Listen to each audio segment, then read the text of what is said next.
So it looks like we have some leaks about what the iPad mini 7 could actually end up looking like. Now the iPad mini 6 has been out for less than a year now. Actually, it's approaching a year in the next few months. And in my opinion, I think it's a great size tablet. I think it has a lot of capability behind it. But now that Apple has made a lot of differences between their M1 chipsets and their, 8 chipsets, I really am not super happy with the way Apple is approaching this specific iPad mini 6. So it makes me a little bit happier of what Apple could be doing with the iPad mini 7. Now, a rumor just came out yesterday stating that, essentially Apple could potentially put a 120 Hz ProMotion display on the iPad mini 7. Now, this is coming from an analyst. Now, I don't know if this analyst is completely 100% reliable, but from this specific person from Mac Rumors, this is kind of what they're stating. Now, in my opinion, if I had to guess, I don't really see a way why Apple would put a 120 Hz on their iPad mini series when their iPad Air series still doesn't have this capability. So I'll be curious to see what Apple's going to be doing in the future here.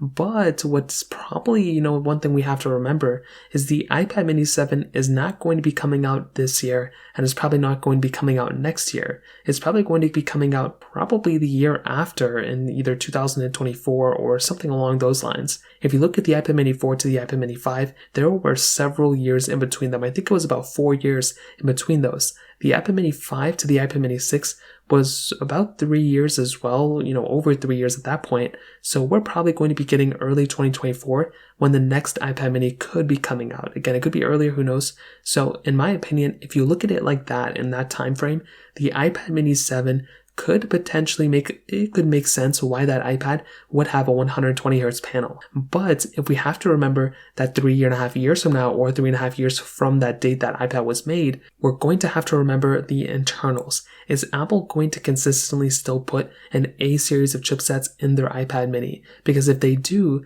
then that's going to be a really big delimiter in terms of the, iPads that support the, M series of chipsets, including the iPad Air, and their lower end ones. I think over time, all their iPads are going to be supporting the M1 chipset, and I could even be seeing the iPad 10th or iPad 11th generation at some point having an M series of chipsets inside of them. Whether they're probably going to be the M1 or the M2 if it's, several years from now, but that could be something Apple could end up doing in my opinion. So with the iPad mini 7, I'm excited for it. I think the iPad mini 6 was a pretty big jump and increase from, performance and everything like that. So I was really happy with the way Apple approached it, but I'll be curious to see what Apple is going to be doing with the iPad mini 7. So that kind of covers it up. If you have any other thoughts or questions, please let me know in the comment section below. Hit the like button, that would mean so much, but definitely hit that subscribe button.